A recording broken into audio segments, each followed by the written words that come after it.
네, 김영수 목사님 한번 알겠습니다. 기도해 주시죠. 네, 알겠습니다, 교수님. 제가 기도하겠습니다. 인생들의 생사복을 주관하시는 전능하신 하나님 아버지, 가을이 깊어가는 계절의 이 시대에 하나님께서 귀하게 사용하시고 세우신 영적 지도자인 소기천 교수님을 통하여 베드로스를 배우게 하심을 감사드립니다.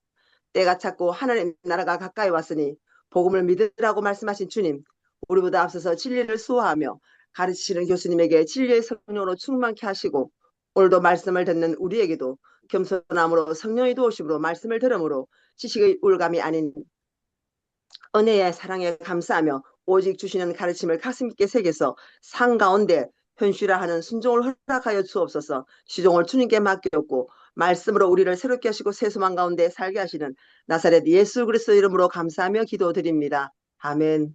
아멘. 아멘. 네, 귀한 기도해 주셔서 감사드립니다.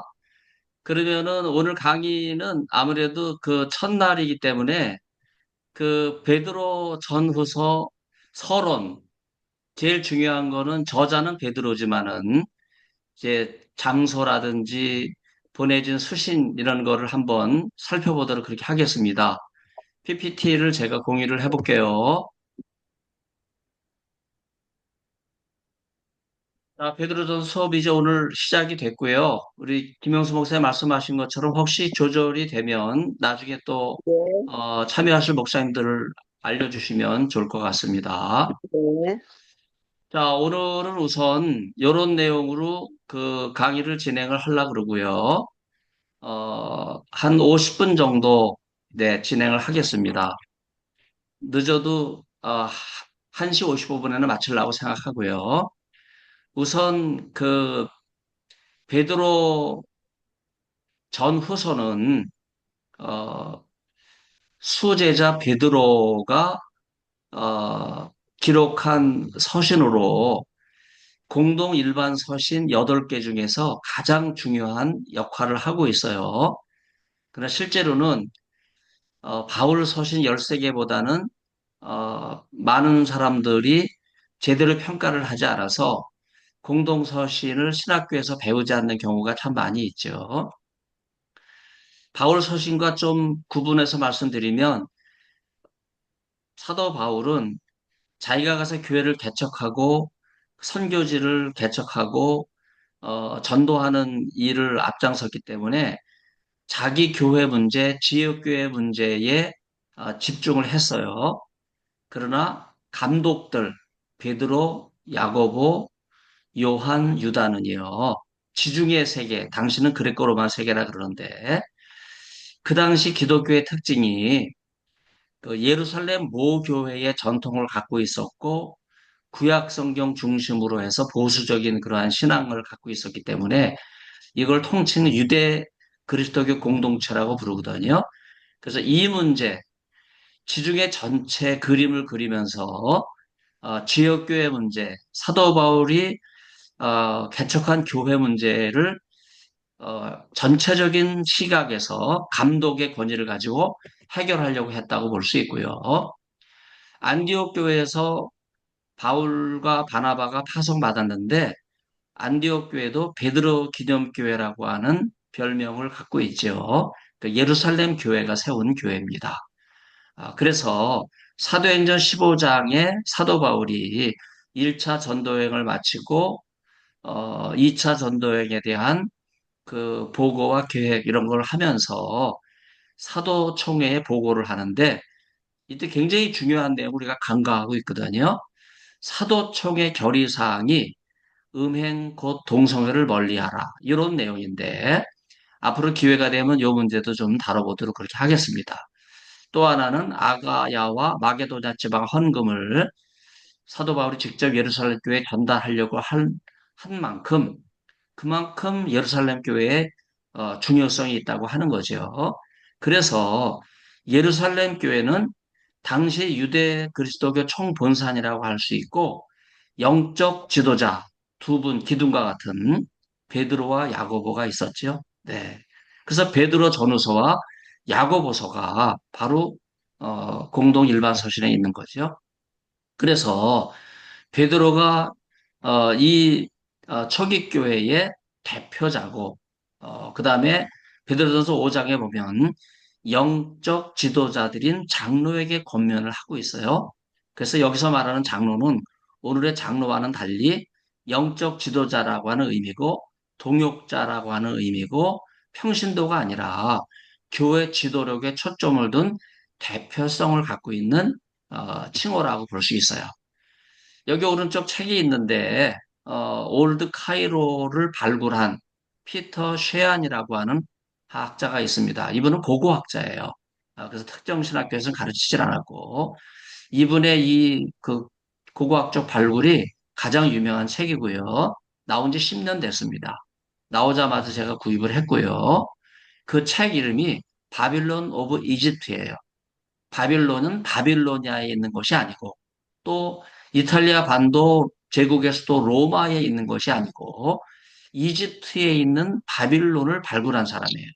근데 이 책이 베드로 전서 5장 13절, 12절과 직접 연관되고 있거든요. 그래서 바벨론 교회를 대표한 실로아노와 바울, 이들을 형제라고 부르고 있고, 마가는 아들로 부르고 있는 이런 그 베드로전서 5장 13절과 관련해서 베드로가 이들과 영적 지도력을 맺고 있었다 하는 것을 보여주고 있습니다. 실루아노는 신라죠. 그리고 마가도 역시 바울의 1차 전도여행에 동행했던 사람, 신라는 2차 전도여행에 동행했던 사람. 근데 어떻게 이들이 베드로와 영적 지도력의 관계를 맺을 수 있었을까? 그 이유는요, 바로 이집트의 그 카이로, 옛 카이로에 있는 마가 교회가 kop트 교회의 최고 오래된 전신인데 바로 사도 마가가 이 kop트 교회를 개척을 했죠. 그래서 처음에는 마가가 바울의 선교지에 있었지만 바울과 헤어지고 이 이집트 쪽에 와서 어, 교회를 개척해서 나중에 베드로를 초청하죠. 신라도 마가와 관련이 있기 때문에 또 초청을 해서 그래서 베드로가 여기 올드 카이로를 가보니까 신라와 마가를 통해서 바울 선교지에 대한 여러 문제점을 보고를 듣게 되었고 그 결과로 어, 바울이 해결하지 못한 지중해 전체 감독으로서 이 문제를 해결하려고 베드로 전후서를 썼다고 볼 수 있어요. 순교서를 말씀드리는 이유는요. 나중에 기회가 되면 말씀드리겠는데 베드로 전서는요. 베드로 후서를 이미 알고 있어요. 그러니까 베드로 후서가 먼저 기록된 거고 베드로 후서는요. 유다서를 알고 있거든요. 그러니까 베드로 전후서, 유다서 우리는 이런 순서로 경전 순서를 갖고 있지만 사실은 유다서가 제일 먼저 기록됐고 그게 한 장이 베드로후서 3장으로 확대됐고 이 베드로후서 3장의 내용을 미리 써놓은 베드로가 베드로 전서를 기록했다. 이렇게 생각을 해볼 수 있어요. 근데 문제는요.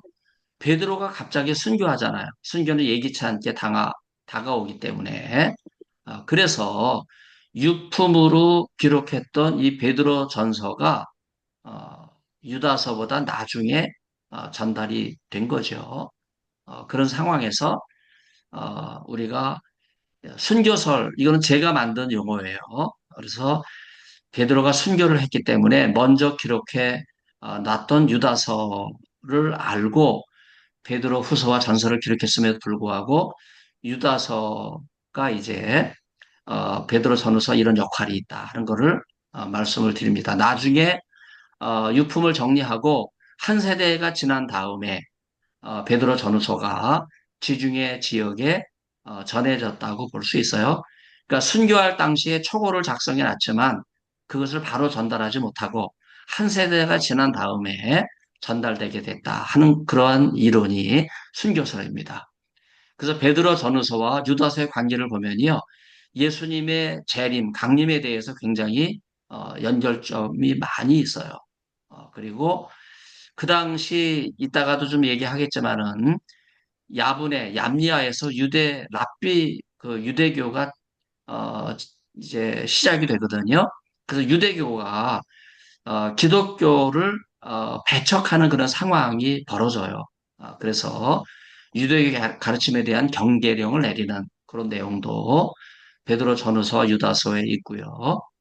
앞서 순교서를 말씀드리면서 예수님께서 로마로 들어가시게 되는 상황에서 베드로가 로마를 떠나잖아요. 그때 도미네 코바디스 어디로 가십니까? 이렇게 물었을 때 내가 버린 로마로 간다 하는 말씀에 회개하고 로마에 가서 순교하죠. 그래서 우리가 베드로 전 후서를 이해하려면 먼저 올드 카이로에 대한 이해가 있어야 되고 두 번째는 제국의 수도 로마에 대한 이해가 있어야 된다 하는 생각을 하게 됩니다. 그래서 로마의 카타콤 입구에 뭐 너무 나무들이 있어서 잘 모르고 지나가지만 베드로 동상이 떡하니 서 있어요. 그래서 베드로 전후서는요, 예수님이 누구신지 그거를 보여주면서 잘못된 지나간 행동을 회개하고 거룩한 행동을 요구하면서 예수님의 사역과 죽음의 의미, 부활과 재림의 핵심적인 메시지, 예수님의 공생의 3년 동안 이 모든 것을 지켜봤던 인물이 술제자 베드로잖아요. 그래서 가장 권위 있게 전하고 있는 그런 메시지입니다. 베드로 전후서를 이해할 때 이 점에서 그리스도론이 중심이라고 할 수 있어요. 그럼에도 불구하고 예수님을 그리스도로 믿는 공동체인 교회가 형성됐고 지중해 교회에 이미 사도 바울에 의해서 27년 동안 많은 교회가 세워졌기 때문에 이 기독론이 어떻게 교회론과 맞다는가 이런 문제를 우리가 생각해야 되고요. 그런 점에서 신앙과 행위가 분리되는 것이 아니라 하나로 베드로도 회개했던 사람이기 때문에 통전적 그리스도인의 삶을 보여주고 있는 그런 내용입니다. 그러면서 교회를 바울은 어, 공동체, 지체가 연합해서 하나를 이루는 그리스도의 몸 이런 공동체적인 의미로 비유를 했는데 베드로는요 교회 구성원 하나하나가 예수님이 왕으로 오셨고 제사장으로 오셨는데 이걸 묶어서 베드로전서 2장 9절에서는요. 성도 하나하나가 예수님과 같은 왕과 같은 사람들이고 제사장의 사명을 감당하는 사람들이다. 이런 어, 기독론과 교회론을 종합한 이론을 제시하고 여기에서 그리스도의 몸이라고 하는 사도 바울의 비유와는 다르게 하나님의 집, 이, 이 헬라어가 이 집이 오이코스라고 하는 말이지만 이보다 더 유명한 말이 라틴어로 파밀리아 데이, 하나님의 어, 가정, 하나님의 가정이라는 의미로 이 파밀리아 데이가 라틴어권에서 더 확장돼서 이해가 됐습니다. 그런 점에서 로마에 있는 바울의 새방, 우리가 성지를 가게 되면 로마가 예루살렘 다음에 두 번째 중요한 성지이기 때문에 이 새방에서 바울이 이태 동안 머물며 복음을 전했던 그리고 그 자리에 세워진 교회입니다. 바울은 여기서 서바나로 가려고 했죠. 컴포스텔라, 세 번째 성지입니다. 예루살렘, 로마 다음에 콤포스텔라, 서바나에 있는 야고보의 그 무덤이죠.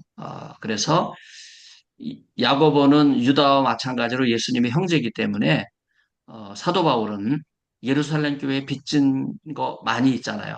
그래서 아까도 아가야 마게도냐 지방의 헌금을 가지고 예루살렘에 직접 올라갔다 하는 말씀 드렸는데 여기 컴포스텔라 서바나로 산티아고지요. 산티아고는 성 야고보라는 말이에요. 여길 가려고 했던 이유가 복음의 빛을 줬는데 바로 예루살렘 모 교회의 어, 그 빛이 나는 거죠. 그러니까 어떻게 보면 예루살렘 교회가 세운 안디옥 교회에서 파송받은 이방인의 사도 사도 바울은요. 마지막까지 그의 그 복음에 대한 빚을 유대 그리스도교 총번산인 예루살렘 교회에 갚으려고 했고 그 신앙의 의리를 지키면서 마지막에는 서바나까지 거기에 야고보가 있으니까 거기까지 가서 지내려고 했던 그런 내용이 바울의 로마 서죠. 네. 자, 그래서 바울은 지역교회 선교사라고 할 수 있는데 베드로는 오늘날의 총회장과 감독과 같은 초기 지중해 교회의 수장이잖아요. 그런 점에서 베드로의 위상은 전체 교회를 조망하면서 감독하고 지도하고 교회록인 관점에서 재림신앙의 문제가 흔들리고 그리고 예수님의 사랑을 동성애로 왜곡할 때 그것을 바로 잡으려고 하는 교회 올바른 실천, 신앙 공동체를 세우려고 하는 큰 그림을 베드로 서신에서 그리고 있다고 볼 수 있어요. 그래서 단지 예수 그리스도를 선포할 뿐만 아니라 거룩한 삶과 행위의 모본으로 믿는 성도들, 교회가 결단하도록 요구하고 있습니다.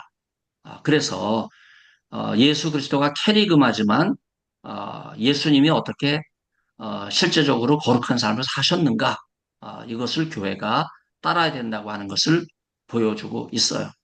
그래서 예수 그리스도부터 시작되는 게 캐리그마고요.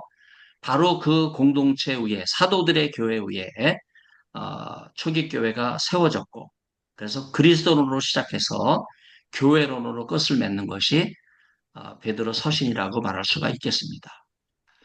그 다음에 어둠에서 빛으로 나가는데요. 이거 굉장히 중요하죠. 빛으로 오신 예수님.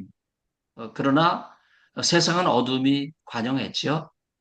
그러나 빛이 오셨기 때문에 어둠이 물러가는 이런 이원론적인 세계관. 어, 흔히 신약 성경을 이해를 하면서 영지주의라는 말을 자주 사용하는 경우가 있거든요. 이거는 대단히 조심해야 되는 표현이에요. 영지주의는 2세기 중반에 등장하거든요. 그러니까 그 전에는 영지주의적인 그 이단 사고라기보다는 인류의 보편적인 사고방식이라고 할 수 있는 이원론적 세계관, 말하자면 빛과 어둠, 선과 악, 이게 이원론적 사고방식이잖아요. 이거를 영지주의로 몰면 안 되거든요. 185년 이레네우스가 이단 논박이라고 하는 책을 쓸 때 그때 영주주의가 2세기 중반 이후 이단으로 척결되는 상황이기 때문에 아직 1세기 요한복음이 영주주의의 영향을 받았다. 굉장히 잘못된 위험한 사고예요. 그렇게 되면 불투만의 오류에 빠질 수 있어요. 불투만은 요한복음을 영지주의 영향을 받은 문서로 단정을 지었기 때문에 나중에는 요한복음이 영지주의의 또 하나의 아류라고 할 수 있는 만이교회에 영향을 미쳤다. 이제 그런 주장을 했거든요. 그래서 불투만의 요한복음이 요한복음 주석의 마스터피스 결작이지만은 영주주의를 너무 전제하고 돌아가서 문제점이 제기되고 있는 그런 내용이라고 할 수 있겠습니다. 자, 그래서 첫 세대가 지나고 한두 세대가 지난 다음에 초기 기독교에 신앙적인 갈등이 있었을 때 그 정체성 회복을 위한 어둠에서 빛으로 옮겨지는 그리고 그리스도의 신분도 변화된 신분으로 새로운 신앙의 소속감을 유대교에게서가 아니라 신앙 공동체, 예수님의 공동체, 그리스도교 공동체에서 얻으려고 하는 이런 거를 강조하면서 하나님의 가족이라고 하는 큰 그림을 제시하고 있습니다. 음. 여기 교라고 하는 표현을 제가 사용했는데 마태복음과 누가복음의 공통 자료고요. 바로 예수님의 육성을 기초로 한 말씀이죠. 그리고 마태복음, 히브리서, 야고보서, 베드로 전후서, 유다서, 요한계시록, 어, 바로 이것이 요한복음과 요한 1, 3서까지 포함을 시킨다면 초기 교회에서 구약 성경을 아주 중요하게 다뤘던 그 성경책들이거든요. 그래서 유대 그리스도교 전통을 가장 많이 보여주고 있는 책이에요. 그래서 제가 베드로 전후서에 관심을 갖는 거고 히브리서와 야고보서, 유다서, 요한계시록 이런 데 관심을 갖죠. 흔히 유대 그리스도교는 마태복음만 생각하는데 그렇지 않죠. 그래서 예수님의 구약 성경에 대한 이해와 율법에 대한 보수적인 신앙이 어떻게 이들 문서에 영향을 미쳤는가 이것을 아는 것이 굉장히 중요하고 바로 이러한 유대 그리스도교를 확립한 문서들이 이런 감독들의 문서이기 때문에 이 문서들이 초기 기독교의 정통신앙, 억서덕스, 정통신앙을 수립했다. 정통의 반대는 이단이잖아요. 이런 거를 우리가 베드로 전후서를 공부할 때 이해를 하게 됩니다. 그 중심에는 베드로가 있고요.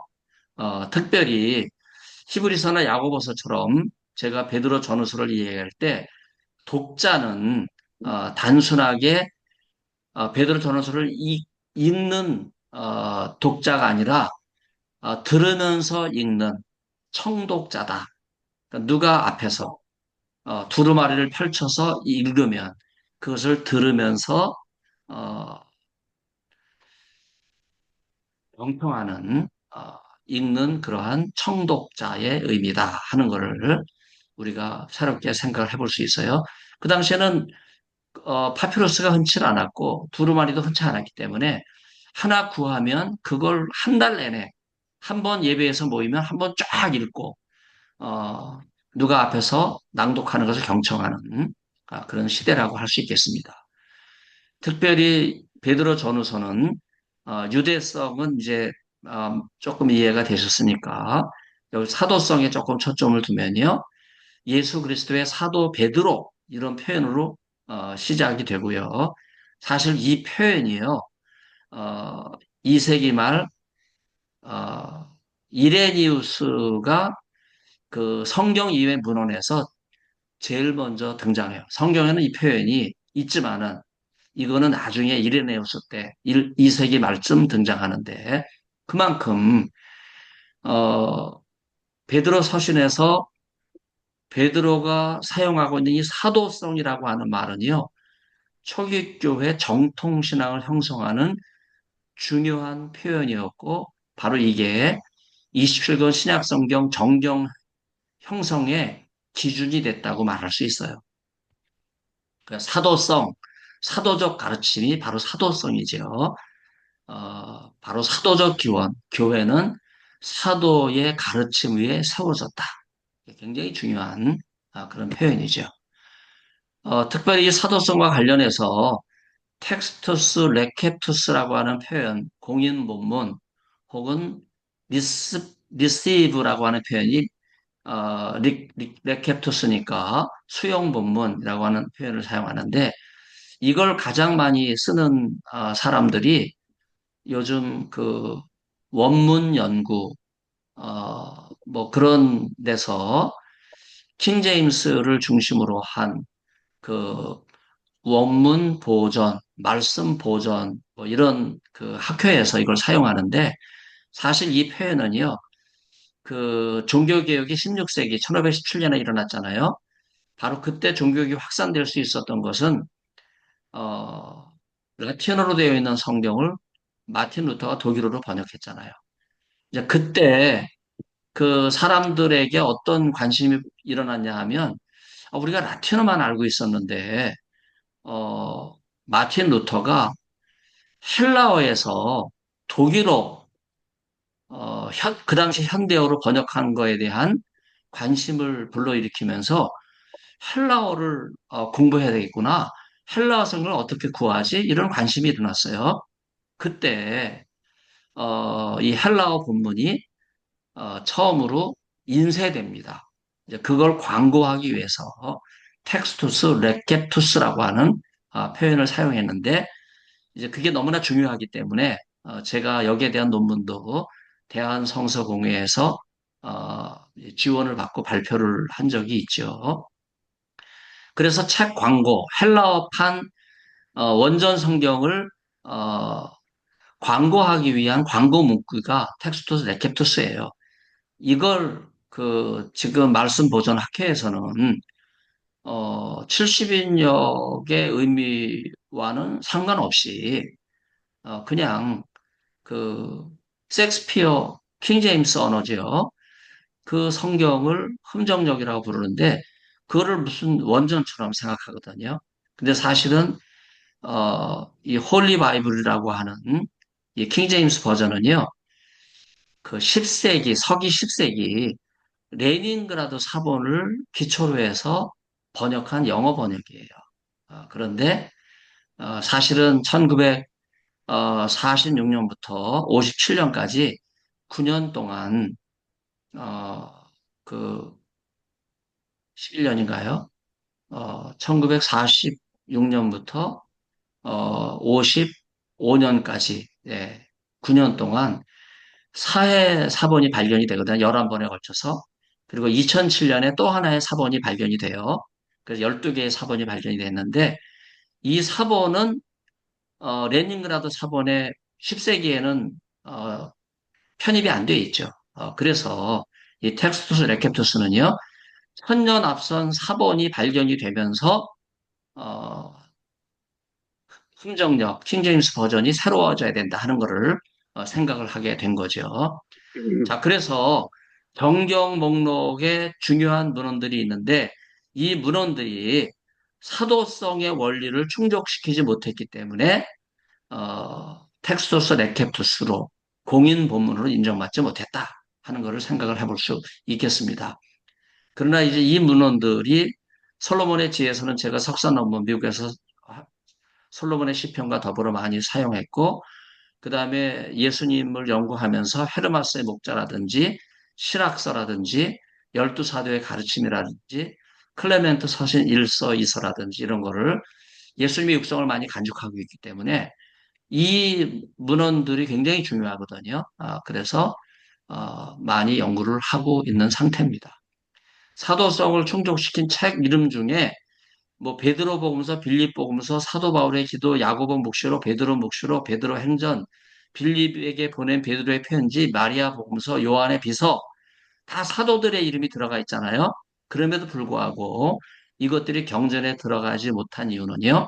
1945년 나그 하마디에서 발견된 이 문서와 연결이 됐기 때문에 그래요. 그 이유는요. 나가마니 문서 대부분이 바로 위에 기록되어 있는 문헌들인데 영주주의 문헌들이거든요. 그래서 2세기 중반에 영주주가 이단으로 어, 총결이 되면서 이 문서가 경전에 들지를 못했죠. 특히 나가마디 문서는 제가 연구한 어, 사실은 이걸로 박사학위를 쓰려고 했다가 갑자기 서정훈 총장님이 오셔서 장신대 그 자리가 하나 나왔다고 그래서 갑자기 이제 제임스 로빈슨 교수님하고 의논했더니 그러면 이제 그거는 나중에 하고 그냥 프로젝트 했던 거가 어, 누가복음 14장 5절 예수님의 안식일 논쟁인데 그거를 누구도 연구한 적이 없거든요. 그래서 그걸 제가 학위 논문으로 제출을 했습니다. 그래서 한국에 귀국을 하게 된 거죠. 그 당시 제가 공부할 때는 이제 곱토로 기록되어 있는 나가마니 문서에 어, 한 10년을 공부를 했고요. 그래서 교부들이 영주주의 이단 문서로 낙인을 찍었기 때문에 제가 한국에 귀국해서 보니까 뭐 신천지라든지 구원파라든지 뭐 다 이런 것들이 영주주의의 뿌리를 두고 있더라고요. 그래서 제 신약 배경사에 대한 연구를 알고 있는 사람들이 저한테 많은 문의를 해서 이단 문제에 제가 관심을 많이 갖고 이 문제에 정확한 진단을 내렸던 그런 일을 계속 해왔습니다. 유대성은요, 그 당시 거짓 교사들이 영주주의 가르침에 충실해 있었기 때문에 이들을 배격하기 위한 기준은 구약 성경이거든요. 그래서 구약 성경, 바로 이걸 유대성이라고 불러요. 그런데 여러분이 2세기 그 에데사라고 하는 지역, 어, 안디옥 동쪽이 에데사 지역, 시리아 지역에 있는데 거기에 마르시온이 구약 성경은 어, 열등한 하나님, 뭐 징벌하시는 하나님, 기독교 사랑의 이상과는 거리가 먼 하나님 이런 식으로 오해를 해서 구약 성경을 거부했잖아요. 그리고 신약의 복음서도 구약과 관련되어 있는 말씀들은 다 제거해서 디아 테사론이라고 하는 복음서를 자기가 따로 만들었잖아요. 그래서 구약 성경을 배격한 인물이에요. 그러면서 이런 마르시온의 뒤를 따른 사람이 영주주의자들인데 그렇기 때문에 유대성은 어, 영주주의의 최고 약점이라고 말할 수 있죠. 그 수장은 바로 마르시온이에요. 그래서 영적 지식만을 추구하는 이런 영주주의를 구약 성경을 거부했기 때문에 초기 교회가 어, 오리겐을 비롯해서 테르툴리아누스를 비롯해서 가장 대표적인 인물이 이레네우스죠. 이 3대 교부가 똑같이 이단 논박이라는 책을 써가지고 그걸 제거를 합니다. 영주주의를. 그래서 185년경에 영주주의는 어, 기독교 역사에서 사라지고 이제 비하인드 스토리로 지금까지 전달되고 있는 거죠. 그래서 그 대표적인 문서가 나가마니 문서인데 이 문서는 곱투어로 기록돼서 제가 전공한 신약 배경사 문헌이고 이 문헌들이 신약 성경 정경 형성 단계에서 사도성과 유대성에 심각한 문제가 있기 때문에 경전에 들지를 못했습니다. 그래서 구약 성경은 예수님의 길을 예언 또 약속, 또 준비한 서문이라고 볼 수 있다면 신약성경은 예수 그리스도의 오심, 하나님의 구원에 대한 성취라고 할 수 있잖아요. 그래서 텍스트 자체이신 예수님이 구약 성경에 예언된 그대로 예수님이 오셔서 공생애를 사시는 동안에 회당에서 가르치셨고 공생애 3년 동안 복음을 전하셨고 공관복음, 마테마가 누가복음은 갈릴리에서 시작해서 예루살렘으로 한 번의 여정이기 때문에 자칫 잘못하면 공생의 1년으로 생각할 수 있지만 요한복음은 예수님이 6월절을 3번 지키시잖아요. 그 요한복음을 기초로 해서 예수님의 공생애를 3년, 그래서 공관복음과 요한복음을 잘 조화해서 우리가 예수님의 공생애에 대한 여러 가지 내용들을 이야기를 합니다. 예수님께서 마태복음 5장 17절에 친히 하신 말씀 가운데 율법이나 선지자를 폐하려 온 것이 아니요 완전케 하려고 왔다 하는 말씀. 율법은 율법서를 가리키는 거죠. 선지자는 예언서를 가리키는 거죠. 그만큼 예수님께서는요 구약 성경에 충실한 그런 가르침을 통해서 보수적인 신앙을 우리에게 가르쳐 주셨어요. 그래서 유대교와 기독교의 공동체는 서로 연관이 있어요. 유대교가 어머니 종교라면 기독교는 딸의 종교. 이렇게 연결을 지으면서 예수님이야말로 제2의 모세로 오셔서 율법을 완성시키신 분이시다 하는 것을 우리가 알 수 있습니다. 특별히 큐를 지혜문학 장로라고 이야기할 때 이 지혜문학은요 우리가 이렇게 생각할 수 있습니다. 구약의 예언 문학이 끝나고 새로 시작되는 것이 지혜 문학이잖아요. 그러니까 큐는요, 예언 문학과 지혜 문학이 다 같이 있어요. 그러면서 예수님이 지혜 교사로 오셨기 때문에 구약의 예언을 성취하신 랍비시고 지혜자 중에 지혜자이시다. 이제 이런 그 이야기를 하고 있어요. 자, 그래서 큐에는 메시아라는 단어는 나오질 않아요. 왜냐하면 예수님이 육성이기 때문에 예수님이 내가 메시아다 이렇게 말씀하신 적이 없거든요. 그래서 메시아라는 단어는 큐에는 안 나와요. 이걸 헬라어로 번역한 크리스토스라는 단어도 물론 큐에는 나오질 않죠. 그렇지만은 예수님은요, 선포하시는 자예요. 하나님의 나라를 선포하시는 자. 그래서 예수님이 전한 복음은 하나님의 나라죠. 그런데 사도 바울이 전한 복음은 뭐예요? 이 하나님의 나라를 증거하신 예수 그리스도예요.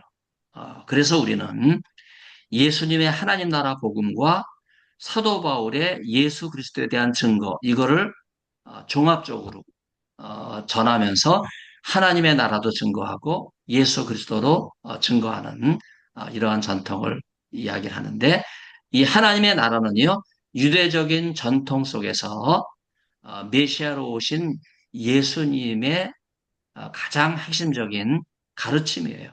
우리가 이렇게 연결을 지어서 예수님을 통해 유대성이 확립이 됐다고 말할 수 있고, 참고로 맨 밑에 두 줄은요, 영주주의 이단은 구약 성경을 거부했기 때문에, 그러면 이 사람들은 어떤 거를 기준으로 삼았나? 플라톤 철학을 기준으로 삼았어요. 그래서 나가마디 문서에는요, 레퍼블리카, 공화론, 국가론이라는 책이 발견이 됐거든요. 그러니까 나가마디 문서를 남긴 영주주의 교단은요, 구약 성경을 중시한 예수님의 가르침보다는요, 국가론을 남긴 플라톤의 영지주의 이원론적 사고방식에 기초를 해서 자기들의 이상적인 유토피아를 세우려고 했다. 그렇게 말할 수 있어요. 여러분, 유토피아, 유라는 말은 없다는 말이죠. 토피아는 장소. 그런 장소는 없다. 그게 유토피아거든요. 그러니까 결국은 나가마디 문서를 만든 사람들은 플라톤의 유토피아 이상향을 꿈꿨기 때문에 실패할 수밖에 없었다. 그렇게 말할 수 있겠습니다. 그 정통교회는요, 유대성에 근거를 하고 있어요. 정경성, 굉장히 중요한 표현인데 헬라어로 카논이라고 하는 단어가 네 번 등장하고 한 구절에 두 번이 나오기 때문에 결국 이제 네 번 등장하는데, 이게 줄자라는 뜻이에요. 그 자를 들이대서 범위나 규범, 규례를 만들다 하는 그러한 표현이죠. 그래서 고린도서 10장 13, 15, 16절을 보면 이제 방향, 형식이라는 의미가 있고, 이걸 인용하는 것이 클레멘트 일서고요. 그래서 카논이 초기 기독교 공동체의 진리의 표준이 됐기 때문에 이것이 레귤라 피데이, 신앙의 규범이라고 하는 말로 라틴어로 바뀌게 되고요. 그 결정적인 어, 레귤라 피데이, 신앙의 규범이 되는 것이 바로 27권 신약 경전입니다. 그런데 처음부터 27권이 경전으로 채택된 것이 아니고 경전 목록들이 여러 개가 있었거든요. 이제 그 중에서 많은 4세기 동안 논쟁이 있으면서 경전 27권이 확립이 됩니다. 그래서 어떤 자라고 하는 표현이 고린도서 10장 그 바울이 자신의 사도권을 경계하면서 나오는데, 바로 이들은 다른 복음을 전하는 거예요. 어, 엄밀하게 말하면 사도는 예수님의 공생의 12제자가 사도잖아요. 근데 바울이 내가 사도다 이렇게 이야기하니까 이걸 빌미로 해서 많은 그 거짓 교사들이 사도 바울을 공격했죠. 이때 바울은 누구보다도 예수 그리스도의 복음을 전하는 사람이기 때문에 이 카논이라고 하는 예수 그리스도의 십자가 복음, 이걸 기준으로 해서 자기는 사도 중에 가장 작은 자지만은, 그러나 엄밀하게 말해서 사도의 전통 위에 서 있다. 이제 이런 이야기를 하죠. 요즘 신사도 운동이 활발한데, 신사도 운동은 이런 그 사도적 가르침과 십자가의 복음 토대, 이런 거를 중시하지 않고 어떤 은사라든지 사역을 중심으로 해서 자기를 베드로라고 이름을 붙이고 자기를 미가엘이라고 이름을 붙이고 이게 신사도 운동이거든요. 이게 굉장히 많이 퍼져나가고 있는데 우리가 많이 경계를 해야 됩니다. 그래서 사도 바울은요, 자신의 사도권을 변호하기 위해서 하늘의 환상들과 계시들까지 이야기하고 있죠. 네. 그래서 대적자들에 대해서 구약의 전통 속에 철저하게 그 서서 그 증거로 셋째 하늘이 유대 문헌에서 가장 많이 등장하는 표현이거든요. 그래서 자기를 이러한 유대성에 입각해서 변호한다 하는 것을 생각해 볼 수 있고요. 바로 여기에 중심적인 단어가 카논이고 바로 이 원리가 신약 성경 정전을 채택하는 중요한 원리가 됐다고 볼 수 있습니다. 자, 이제 뜨거운 감자 가운데 하나가 기독연대인데요. 베드로는 67년에 순교를 해요. 그래서 영광과 존귀라는 단어를 사용한 로마서를 알고 있거든요. 그러니까 바울이 먼저 순교를 했고 그 다음에 바울이 기록한 로마서까지도 베드로가 알고 있어요. 에베소서도 알고 있고요. 심지어는 그 로마서 13장과 에베소 5장을 인용하는 이런 표현까지 등장하고 있어요. 그래서 아까 말씀드린 것처럼 베드로가 갑자기 순교를 하면서 어, 바울과 에베소까지 알고 있었던 이 베드로 서신을 베드로가 순교한 다음에 형제들이 세 분수 교회에서 어, 그 순교한 그 베드로 또 그가 남긴 로마서 이런 걸 또 수습한 사람들이 있겠죠. 또 그게 아무래도 또 뭐 로마서는 로마에 가기 전에 바울이 미리 보낸 편지지만은 그 당시 지중해 수장인 베드로에게 전달이 됐고 베드로가 도미네 코바디스 하면서 다시 로마로 돌아가서 십자가의 콜로세움에서 거꾸로 순교하게 되는 이런 상황을 맞이하게 될 때, 그때 베드로의 또 유품이 있지 않았겠습니까? 그때 베드로 전후서가 유품으로 한 색이 숨겨져 있다가 나중에 전달됐다고 볼 수 있어요. 1세기 말에 보내졌다. 그래서 81년에서 90년경 초기 그리스도교 공동체에 대한 박해가 도미티아누스 때 절정에 달하게 될 때, 이때 랍비 유대교가 창궐하고 90년경에 얌니아 회의, 지중해에서 6km, 요바에서 24km 떨어진 지금의 가자 지구예요. 그 가자 지구 안에 이 야분에, 히브리 말로는 야분에, 영어식 표현은 잠니아가 있는데, 유대교에 대한 그 이제 풀교 상황이 제기가 되고 그리스도교를 이단으로 저주하는 것에 대한 그래서 이때 만들어진 그 18기도문이라고 있죠. 18개 기둥에다 세우는 나사렛 도당을 멸하게 하소서라고 하는 표현들이 막 등장하는데 나사렛 도당은 바로 유대 그리스도교예요. 근데 이거를 랍비 학교에서 이게 뭐 나사렛 도당이 이단인 줄 알고 자꾸 그 영성 그 신학하는 사람들이 따라하게 하는데 그건 굉장히 잘못된 거예요. 바로 이게 예루살렘 탈무드와 바빌로니아 탈무드 그 근간이 되고 있는 그런 18기도문이거든요. 이거는 기독교를 알고서 기독교를 반박하기 위해 만들어진 문헌인데 이걸 베드로 전후서가 알고 있는 거예요. 그래서 이런 유대교의 거친 탄압에 대해서 기독교인이 유대교로부터 왔다가 다시 유대교로 돌아가는 이런 배교자들이 생기는 것을 막기 위한 그러한 차원도 있다고 생각을 해볼 수 있습니다. 그래서 랍비 유대교에 대항하면서 그리스도교 신앙을 세기 위한 선언문의 형식이 그래서 베드로 전후서는 대략 이 90년경에 얌니아에서 발흥된 랍비 유대교 대항하는 이런 기록이 추가가 되는 거죠. 그러면서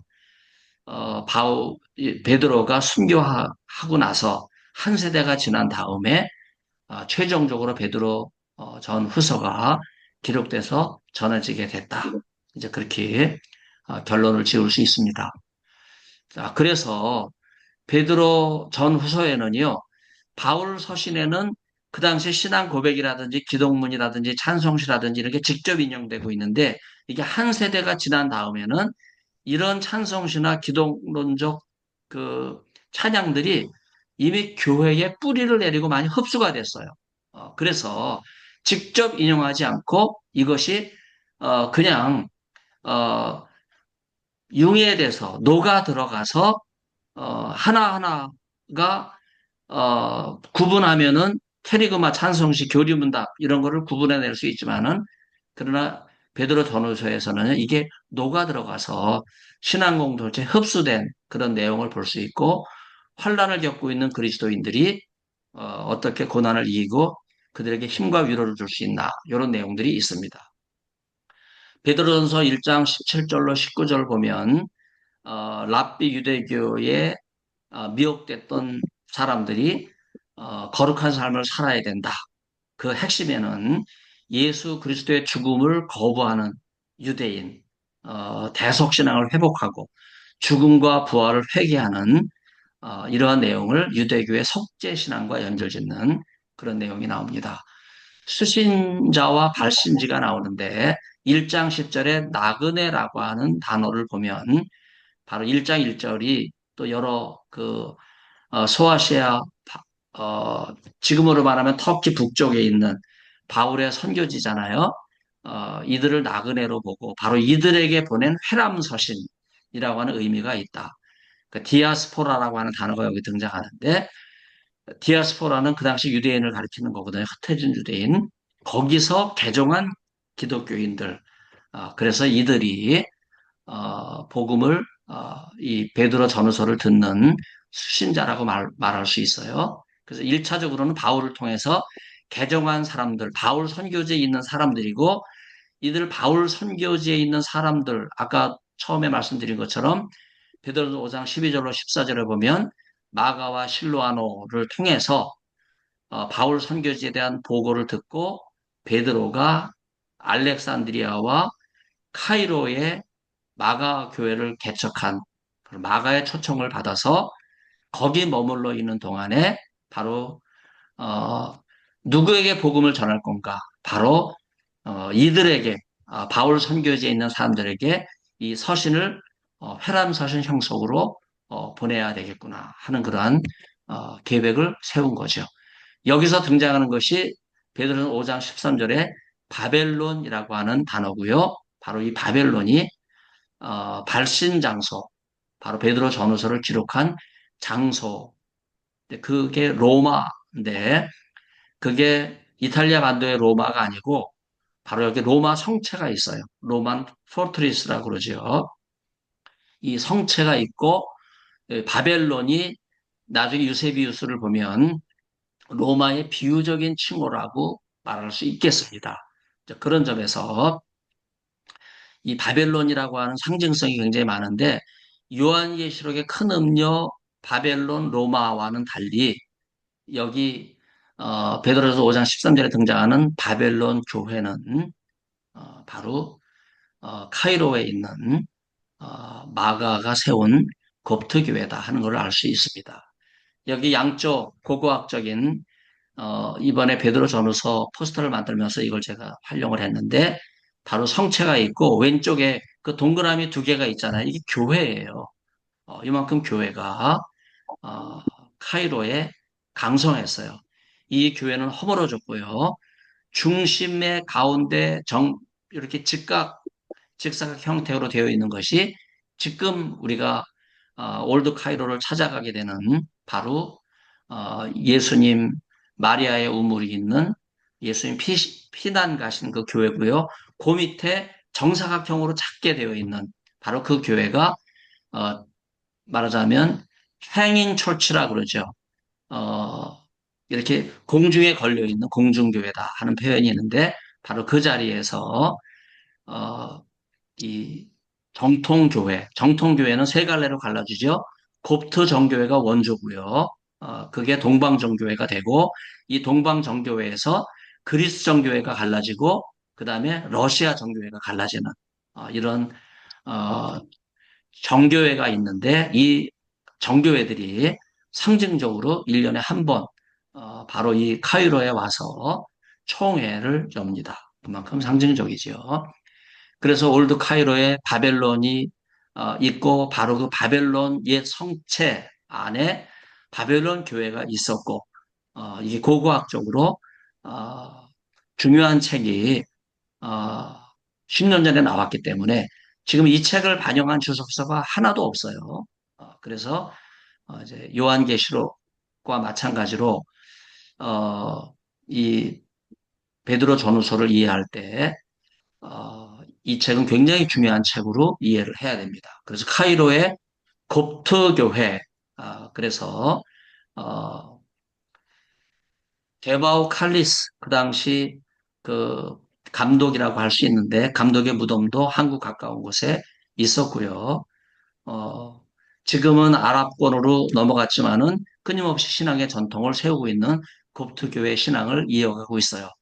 그래서 베드로전 1장 1절에 본도, 갈라디아, 갑바도기아, 비두니아 이 지역에 흩어진 어, 디아스포라 유대인 바로 이들이 어, 베드로 전후서를 듣는 수신인이라고 말할 수 있어요.